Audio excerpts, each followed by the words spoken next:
Okay,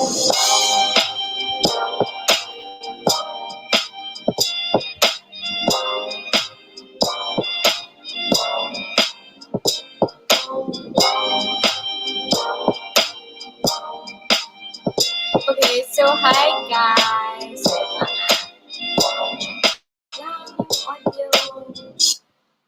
Okay, so hello everyone. Thank you for actually coming here today for this live. Hi. Okay, hi guys. Let's give them 1 minute. I think yan. It's 2 p.m. naman na. Pero let's give them like 1 minute lang to settle down and get a notebook for notes kung you're working here. If you really want to know more about our topic for today, so you can get down notes then, or you can do a recording of this live, or pwede yung i-replay if needed, like later. So again, hello, I am Vanya Tantoko, and you are here because we are debunking the myth why you shouldn't be on all social media platforms. Yan yung isa sa mga talagang tinatanong sa akin, especially nung clients na iba, because they want to be in different social media platforms. So we are going to answer that one today. Let's give everyone like 10 seconds na lang. And we'll start. You can comment down below if you have any questions. I'll answer it through the question and answer portion later. Yes, Q&A. Pwede tayo mag-Q&A if you have anything. So I guess we can do it now. Thank you to everyone who are here. I know there were a lot of people who commented. So hopefully they can watch it live, or if not naman, it's still available online after this live. Okay, so let's start. So hello again, my name is Vanya Tantoko. I am debunking the myth why you shouldn't be on all social media platforms. And I will do a quick introduction lang of what I do and saan ako nag-school and everything else. Para lang mas makilala niyo ako before we even start. Okay, so hi, I'm Vanya Peralta Tantoko. I graduated from Miriam College. In 2012, I graduated cum laude. Yes. Minsan ko lang yung nasasabi, guys. Okay. Kaya na natin. Minsan ko lang nasasabi yun. But I'm super, super proud of that one. I really did my best to achieve that one. And back in 2008, I started selling online via multiply.com. So that's where I really started everything digital. Doon ako nag-start mag-sell. If you know, yung mga medyo matanda na, a little bit lang naman, but young at heart, you know multiply.com. It used to be a social media channel where you can post albums and photos of your trips and ganyan. And I used my multiply, and personal multiply ko pa to sell out items. So I sold like shoes, accessories, and clothes back in college as a hobby.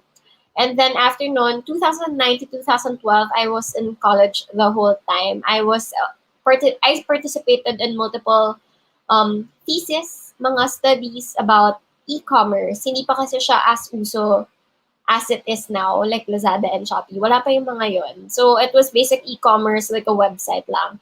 And then that's when Multiply changed also as an e-commerce platform. Yun talaga yung unang e-commerce platform na pwede mong mag-sell like Lazada and Shopee, pero online siya. Pero hindi maganda yung hindi siya nagtagal. After nun, I switched to Facebook. In Facebook, that's where I created a personal account for my business. It was still a personal account because wala pang pages nung time na yun. And after a couple of like years, doon nagkaroon ng Facebook pages.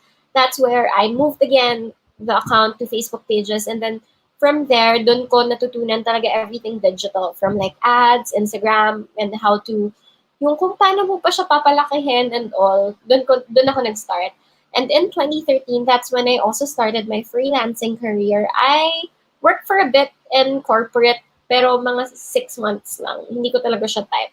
Then after that one, I went into freelancing and got a career in events. And yung events kasi before, they mostly promoted through social media, of course. So that's where I really started my digital experience. So from selling to like managing Facebook pages and Instagram accounts for different businesses, doon ako nag-start.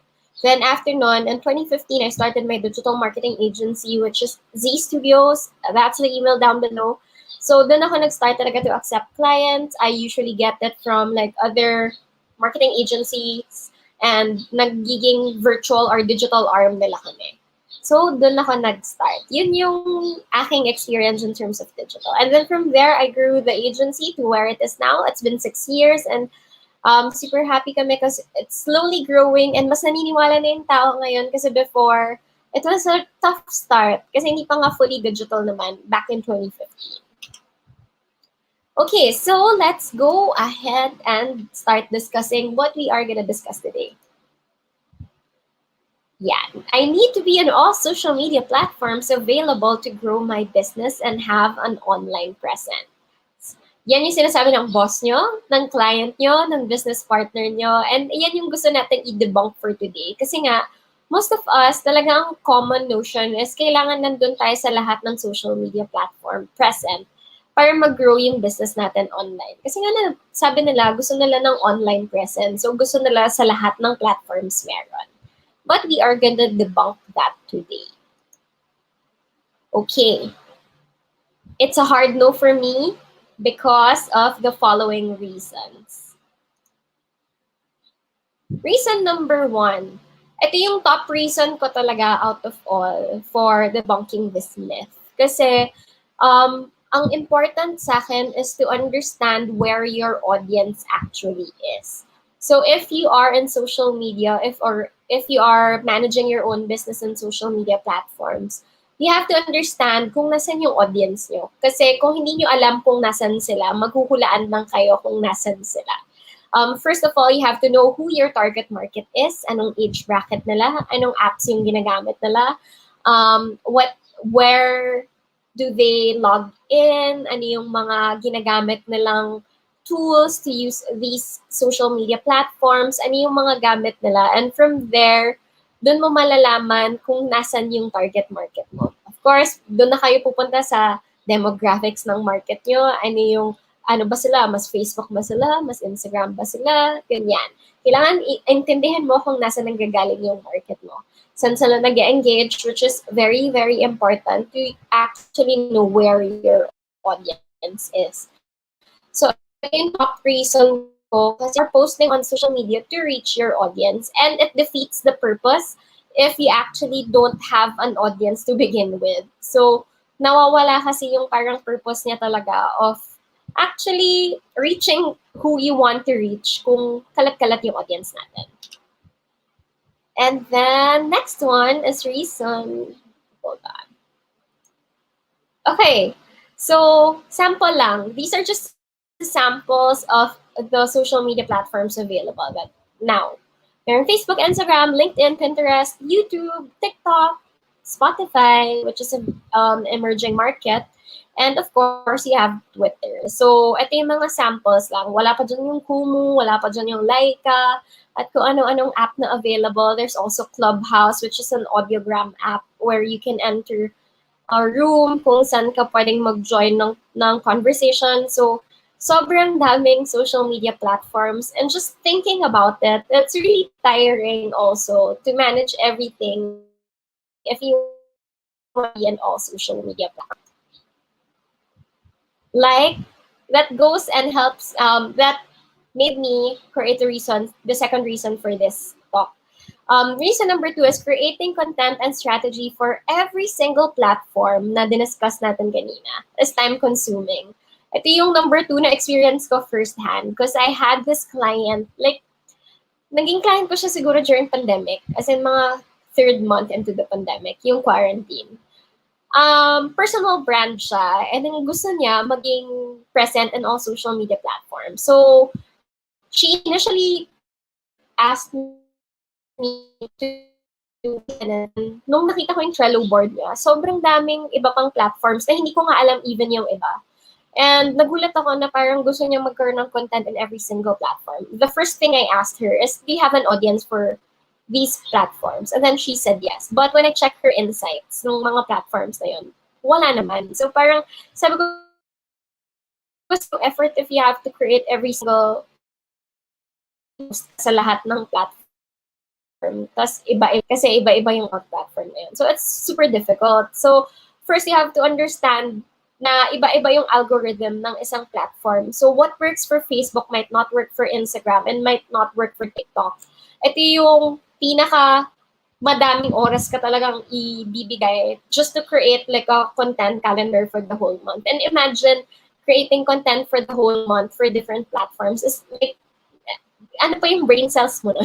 Sobrang dami mong kailangan gawin and kailangan mo intindihan yung messaging per platform. So mahihirapan ka talaga. So we have to create like a separate strategy pa per platform based on what's working in that platform. Siyempre, iba-iba yan. Iba-iba rin yung way to reach yung audience mo per platform. So that's really time consuming. Plus, you have to understand the algorithm of each channel or platform, and then creating and repurposing content for each one takes time. So if you are like doing an audiogram, mag-i-edit ka pa, tatanggalin mo pa yung audio from there. And then if you are doing Facebook or Instagram, gagawa ka pa lang ng Instagram stories, number one. Gagawa ka pa ng post ng Instagram feed mo, and then you wanna continue creating engaging content. So it's really a lot of time and a lot of effort that you have to like give this one kung magka-create ka ng content and strategy for every single platform. If you have like a big team, pwede. Possible naman talaga siya. Oo. Pero yung feasibility niya as a whole, like kung gaano kaliit lang yung teams in the Philippines, ito naman common naman talaga to sa lahat ng mga teams in the Philippines. Kung hindi one, isa ka lang, solo social media manager, post ka lang. 1 to 3, around 3 na yung tops na team mo for a social media channel. So gets, parang kung tatlo lang kayo and then you're creating content for 7 or 8 platforms, masyadong madami yun. And mapapagod talaga kayo and mag-burn out kayo kakaisip kung ano yung mag-work per platform. So that's reason number 2. Again, it also involves quality. So in this instance, since marami kayong minamanage na platforms, nawawala yung quality ng content mo. And di ba sabi nga nila, content is king. So kung walang quality yan, and sobrang baba ng quality yan, and you're focusing on the quantity of the content that you have to create, you sacrifice yung messaging mo for that specific audience. And in return, nawawalan sila ng interest sa'yo. Kasi nga, wala naman na quality yung content mo eh. You just post for the sake of posting, which defeats the purpose of actually promoting your business. So that's really a good thing that you narrow down the platforms that you want to work with.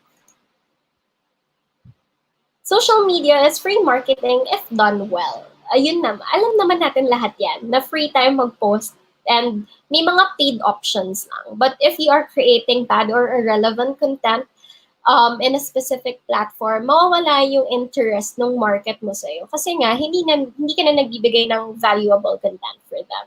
And once that you stop giving them content that they need, mawawalan sila ng interest sa'yo as a whole. Reason number 3. Ayan.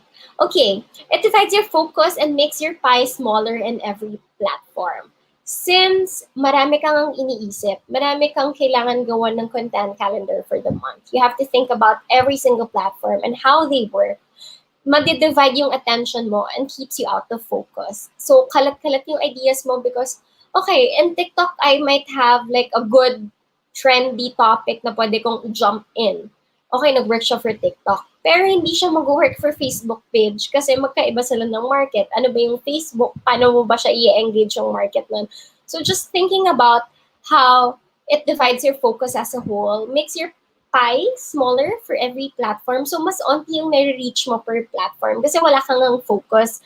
Your focus is on the content creation and not really creating quality, valuable content, which is the king of everything that we're doing. Yung key kasi talaga for us to reach our audience is to create valuable content. If we do that, automatically makaka-ride on tayo sa trend, makikita tayo ng audience natin kasi interested sila dun sa create nating content. So for me, the best platforms or number of platforms that you can actually choose is 2 to 3 depending on what your brand is and what you offer.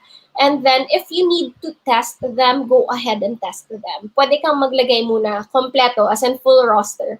Gamitan mo lahat ng platforms. And then test kung kailangan mo i-test for your clients. Sabihin, ma'am, ito yung result ng Pinterest natin. Ito yung result ng Instagram natin. Ito yung result ng Facebook natin. So it really differs in every platform. So if you need to test just to prove your point, gawin mo yung test, get your insights, and then pag binigyan mo sila ng insights, which is the data that comes from whatever you're doing, dun mo malalaman na, okay, oo nga no, hindi nga nag-work tong platform na to. So, maiintindihan ka niya, saan ka nang gagaling.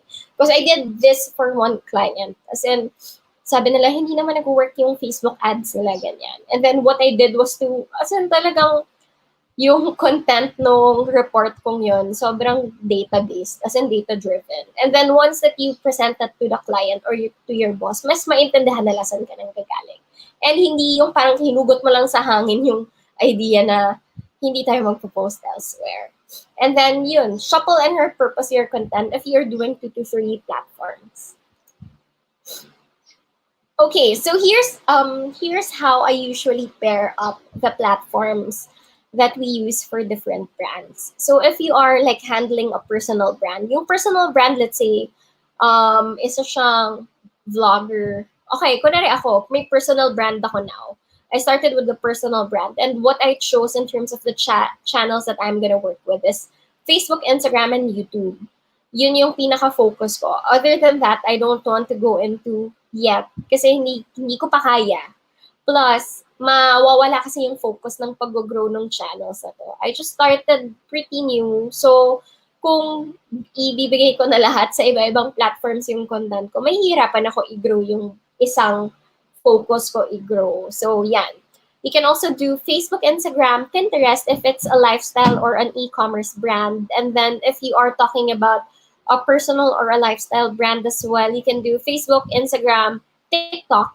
If you are doing yung mga TikTok na yung mga reels na nagpapakita ng how to do this and how to do that, or yung fashion reels, yan. Pwede niyong gawin yan. Facebook, Instagram, and then TikTok. And then if you are a business-to-business brand, I do suggest you go into LinkedIn. Yan yung top ko, kaya siya yung nasa left.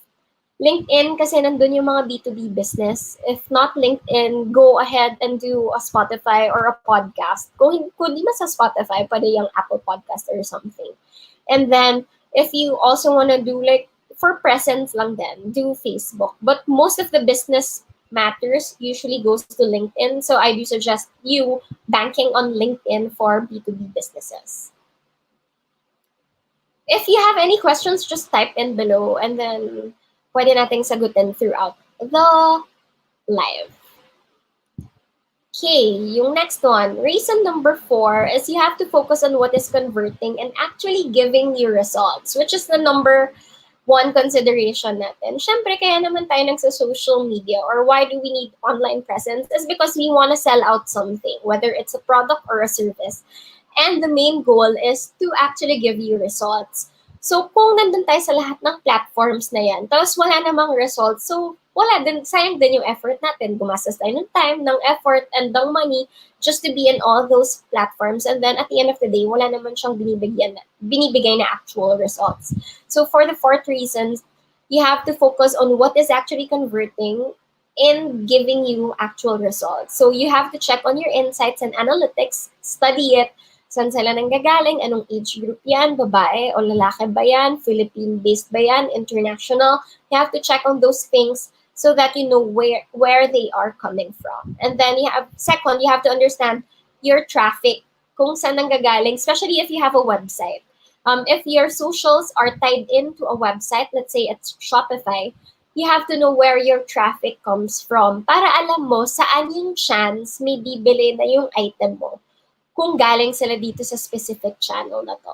So for example, in Shopify, for those who have a Shopify account here, what I usually do when I handle clients' Shopify account is to check where the traffic comes from. Kasi di ba pag nag-order ka doon, you have to click on that order, check mo yung details sa may right side, makikita mo doon sa baba kung saan nanggaling yung sale, it will notify you. It came from Google, or it came from Facebook. The person visited X number of times, let's say 20 times, and then the person was converted at this date. So, specific yung reporting kasi na to kung saan siya nanggagaling. And in return, for me, as a marketer, ang nalalaman ko, okay, nag-work pala yung Google eh. So, let's put in more articles so that whenever they search for this specific topic, lalabas tayo on top results. Kasi nandun siya nanggagaling. Or if I see, okay, galing siyang Instagram. So, the more we can post on Instagram kasi the sale actually came from there. So, yan yung importance nung titingnan mo kung saan nanggagaling yung traffic mo. Kasi kung hindi mo naintindihan kung saan sila nanggagaling, manghuhula ka lang kung sino talaga yung mga taong magko-convert at bibili sa'yo. And actual results can be converted into probably a sale, or if you are managing just a Facebook page and wala kang website, actual results can actually be a messaging, kunwari, nag-messaging campaign ka, yung per message na yan or per engagement na yan nagtatanong ng how much, kahit nakalagay na how much, ay isang result yan. It's for you, it's your job to actually convert them into a sale kasi nag-message na siya sa inyo. So, ibig sabihin, each one, as in each engagement for you is actually a result that you can use in the future para alam mo kung anong gagawin mo na in your future campaigns. So again, focus on what is converting. And if Facebook and Instagram is converting for you, and then go ahead, do it. Pinterest somehow converts now. Meron na silang option to do ads pero hindi pa activated in the Philippines. Pero yon, pwede ka rin try mag-Pinterest if you have e-commerce kasi it helps you rank in Google as well. So, yan. Check on your stats. Or kung wala kayong Shopify account, pwede kayong mag-quick survey lang sa customers. As in, yung mga nagme-message sa inyo, you can ask them, saan niyo po nalaman yung brand ko? Or may nag-refer po ba sa amin sa inyo? Kasi doon mo malalaman kung saan talaga sila nanggagaling. Again, if you have questions, just go ahead and type in below if you have anything. And then, reason number 5. Ito yung pinaka-importante din for me. It helps you be more customer-centric. Bakit customer-centric? Kasi syempre, reachable ka through your social media channels. And being available to customers to chat is something that you have to really focus on. Ito yung nami-miss out ng ibang taong nagma-manage ng social media channels. They forget to actually consider yung mismong chatting options kasi parang nagfo-focus lang sila sa content. After posting the content, they will just wait. Ang nakakalimutan na lang minsan mag-engage through the messaging. So you have to focus on this one kasi ito yung way for you to convert a sale. So if you focus on like specific platforms kung saan ka lang pwede i-contact, mas madali kang makaka-reply sa kanila. And you'll be able to narrow down your list and fix up whatever is needed in terms of replying to these customers. And ito yung trend din for 2021 based on Facebook. It's really focusing on the customers and their customer journey. So if the customer feels like mahirap bumili dun sa process mo, magsa-stop na sila dun sa order form pa lang. Kasi sasabihin nila na parang, ay, ang hirap naman ito. Eh, may customer kasi na gusto na parang, ma'am, pwede bang send ko na lang sa yung name and address ko and number. Tapos, i-confirm ko na lang yung payment. May iba na ayaw ng sobrang daming steps. So, number 5 is the reason why you have to narrow down yung mga channels kung saan ka nila pwede i-contact. Kasi if mas marami yan, kunwari, lahat ng channels meron ka, as in, pati sa LinkedIn, nagre-reply ka sa messaging mo. Tapos, nakalimutan mo mag-reply sa kanila for X number of days. Let's say, 5 days, di mo pa nare-replyan. Sayang yung lead na nangyari. Kasi, kadalasan sa Pinoy customers, if they message today, they want an immediate reply. And this really happens a lot. If you don't reply, wala na yan. Goodbye na yung lead mong yun. So make sure that you are customer-centric and that you focus on replying and narrowing down your messaging channels just for them to be able to understand kung saan talaga sila dapat magstay. Okay, so that was a very, very quick lesson. But the key takeaway here is to, first of all, understand your audience. Again, yun talaga. Kasi sila yung ginagawan mo ng content calendar. So kung hindi mo naintindihan kung nasan sila, and ano yung mga ginagamit nilang items, that's when you start losing your audience. And understanding your audience will help you also determine ano ba yung nag-work na kind ng post for them, ano ba yung mga types of messaging na nakaka-engage for them. So it's really understanding your audience. Second is to create a valuable content in platforms that you need. Hindi lahat ng platforms kailangan. Kasi kailangan quality pa din yung content mo. Kasi kung lahat ng platforms yan available ka, tapos hindi naman quality yung content mo, hindi mo rin mako-convert yung customer mo into a sale. So again, you have to make sure that content is really in their tip-top shape. If not, hindi mo rin makakapture yung audience mo. And then next one is, okay, number 3 is it divides your focus and makes your pie smaller. So yun nga, kung marami ka forms na focus, mas nagkakalat-kalat yung audience mo and hindi mo alam kung nasan sila. And it gives you a smaller pie as a whole. So pag merong type na dun ka nag-focus, parang mahihirapan ka. Parang unti-unti lang, kumbaga sa 10-10 lang per platform mo, imaginein mo yun, ang liit masyado ng audience mo. And then focus on what is converting. Again, focus on where your sale comes from. If it comes from Instagram, go to Instagram, dun ka talaga lagi mag-update. If it comes from Facebook, focus on Facebook and convert from there. And then number 3 is be customer-centric. Make sure that in all your social media platforms, kung kunwari 3 yan, available ka i-message, kailangan mag-reply ka kaagad. In 1 to 2 hours, in 30 minutes kung kaya ASAP pag nag-message sila. Kasi once na nawala yung interest nila, pagka-message nila sa'yo at hindi ka nag-reply kaagad, it gives, as in, goodbye na yun for the customer. So, yon, these are the key takeaways for the discussion today. Go ahead and comment down below if you have any questions para I can answer it.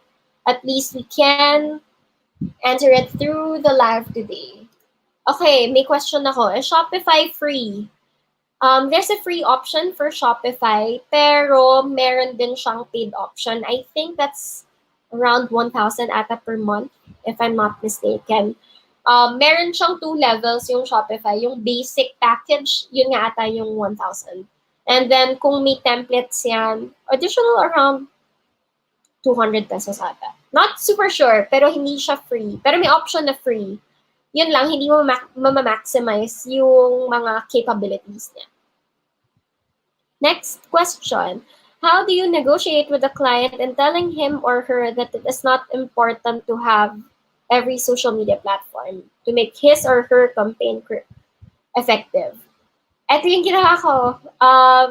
If insistent si client na gusto niya talaga lahat ng platforms nandun siya, get on the stats. Focus on the insights that you have for that specific platform. Compare it para makakita niya kung alin lang yung nag-reach niya talaga. And see where your conversions come from. If it comes from a certain type of platform, malalaman niya na doon nako-convert yung efforts niya into money. And when you present to a client na yun na yung sinasabi mo, as in, involved na yung profit niya, mas maintindihan niya ikaw kung saan ka nang gagaling. Kasi if not, hindi niya magigets kung saan ka actually nang gagaling. So it's good to show him or her the stats. Pag nabigay mo na yan, medyo mas lessen na yung question niya at mas maniniwala na siya na hindi lahat effective. Any more questions? Oh my gosh, thank you guys for coming in. If you just came in now, you can do a replay of this live para at least mapanood mo siya. And then, ayan. Ano pa ba? Any other questions? Let's go back to the slides just to...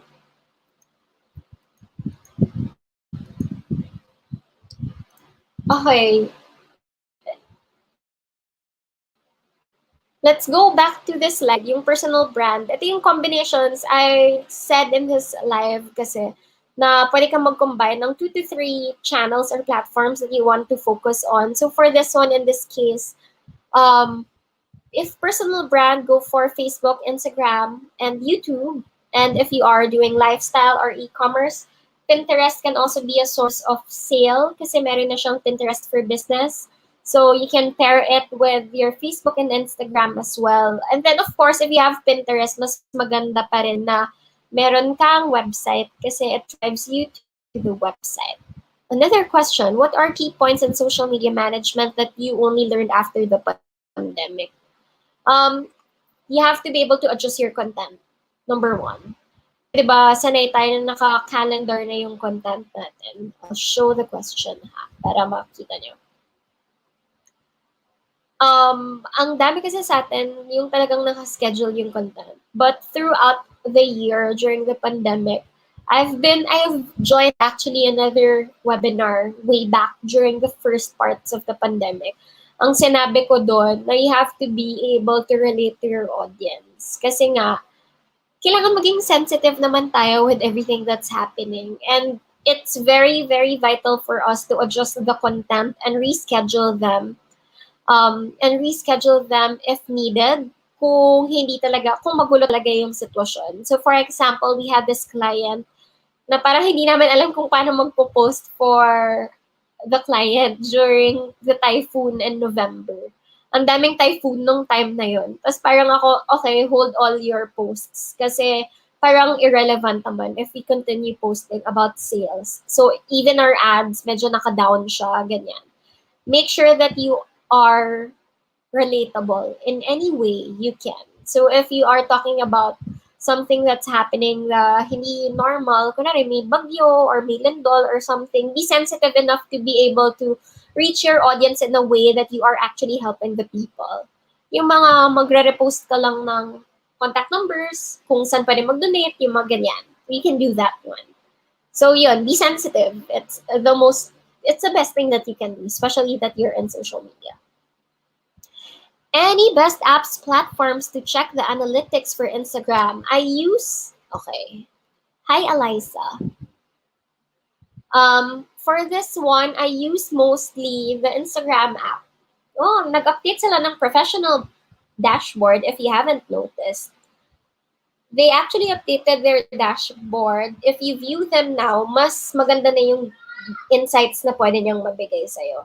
Kasi before, medyo limited siya. And it includes already yung part na pwede mong sabihin, pwede mo malaman kung ano yung mga hashtags na nag-work, ganyan. Okay, it's not loading. But check your Instagram now. If you are on Instagram business, you have this professional dashboard. It's a little bit more informational. Tapos may mga key ano din siya. Mga articles na pwedeng basahin, just in case that you need anything from Instagram. Or if you have HubSpot also has good analytics for Instagram. Medyo pricey lang siya, but if you are a company and you wanna use a CRM, HubSpot is okay as well. Question, why is Twitter not included? I actually included Twitter here. Pero kasi, Twitter is a news format. Medyo mas news format na siya versus before. Although I know from other brands, may mga gumagamit ng Twitter. It's just that for me, I don't use Twitter. Basically, kasi hindi sila nasa shopping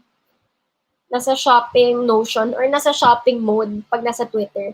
It's either they check on news, nag-check on kung ano lang silang, ano yung updates in life, mga ganun in terms of trends. Pero hindi kasi siya diretso into shopping mode. So, medyo mas mahirap mag-convert in Twitter if you are talking about sales, lalo na kung you're talking about yung visual, ma-visual, let's say fashion. You're selling earrings. Medyo mas mahirap mag-convert ng sales sa Twitter. That's why I don't include them. But if you are a brand who, let's say B2B yung business mo, and yung business mong yon, yung industry na yon talked about, as in mas yung news nyo mas nakikita sa Twitter, pwede kang mag-Twitter. Kasi nga, nandun yung audience mo. So again, check on your audience and see kung nandun ba sila. If nandun sila, why not use Twitter? How do you get your customers involved and engaged? Okay, very tricky. It differs from one platform to another. If you're on Instagram, use yung sa Instagram stories. Yung questions, yung polls, you can also use yung ano ba yun, yung mga GIFs, basta anything that's clickable. Kasi pag clinic nila yan, or pag kailangan ng sagot sa kanila, papasok yan sa stats mo. So I think, I think isa yun sa mga ginagawa ko talaga to keep customers engaged. Plus, make sure you have CTAs, as in call to actions in your comments or um, in your captions. Kasi dun mo malalaman kung may gagawin talaga yung customer. And make sure kung anong trend na fino-follow nila. Kunwari may customer ka na laging bumibili, follow, medyo tingnan-tingnan mo din yung account niya. Malay mo, it's on public. Makikita mo kung anong types ng gusto nilang content from there. So it's really research. And sometimes for us, we try to be friends with customers para naiintindihan namin kung saan sila nanggagaling. Tapos minsan, naggagawa kami ng background check. Kasi magme-message lang kami quickly, do a quick survey for each customer. And then from there, naiintindihan namin saan nila mas gusto. Okay, yeah, I think so too. RK said na Twitter has shifted to information dissemination. Yun nga, most of it. Pero nung start, naka-link up pa siya sa multiply ko before. Pero after noon, I stopped na using Twitter kasi nga walang buying mode doon. Buying mode, as what they call it. So, sayang lang yung effort for me. But if you are in that field, why not? You can use that if you are in that industry. Okay, so I guess I answered all of the questions. May pahabol pa. Thanks, Eliza. Powerful na yung Instagram reporting, in fairness to them. Anything else? Okay, so if there's none, thank you very much for coming in and joining me this afternoon. I hope natutunan nyo yun. Okay, wait lang. May isa pa. Humahabol. Para sa mga brands na sobrang bagong pa lang, when is the perfect time to venture in other social media platforms? As early as in dun sa advent nyo, sa start nyo. Kung if you're on test mode, yung tipong yung owner gusto niyang i-test, pwede na kayo mag-test sa start pa lang. Para alam niyo kung alin talaga yung platform na would work best for you. Yung iba kasi by default, iniisip nila Facebook and Instagram lang. Pero if you are starting, I guess you have the capacity pa to test your market kung nasan sila. And malay mo, Pinterest works for you or TikTok works for you, di ba? That's when you will know kung nasan yung audience mo, ng market mo. Plus yon, tanungin nyo lagi sa client nyo sino yung audience nila. And don't stop asking when they say na lahat gusto kong audience. Kasi walang lahat sa social media. Okay, so I guess that's the last question na. Again, if you are here, salamat. Thank you so much for joining me today. And I can send you the notes for today. Just comment down below your email address or message me on Instagram. That's Vanya Tantoko. Ayan, magsa-scroll on your screen.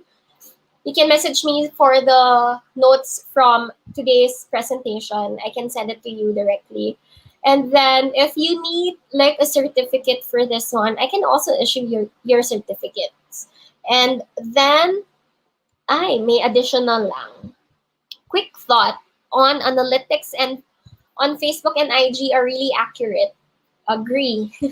Because of kasi nga sila yung mismong platform na yon. So mas naintindihan nila out of all yung stats nyo versus other platforms.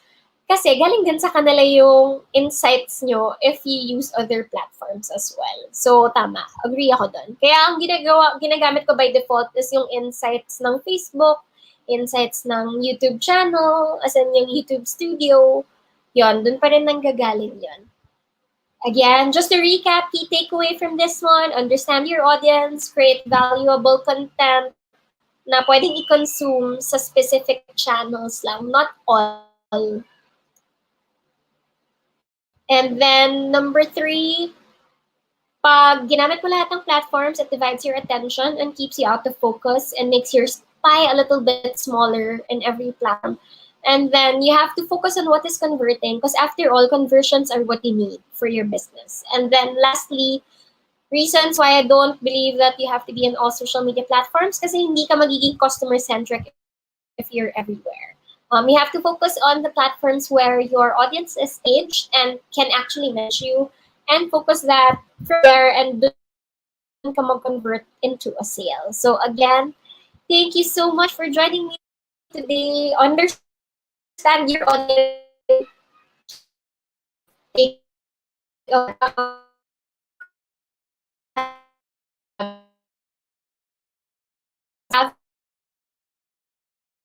and message me on Instagram if you have business related questions, as in may gusto kayong social media audit or something. You can email us at hello@zstudios.ph.com.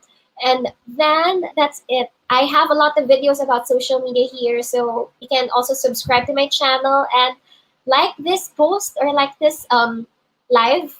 And I also do pala personal classes, as in private classes. So again, thank you so much. Thank you, Seasons of Grub. I hope I helped you. And then thank you, Eliza. Thank you, Paolo. Thanks, RK. Salamat, Christelle, and everything else. Bye. Salamat. Thank you, thank you.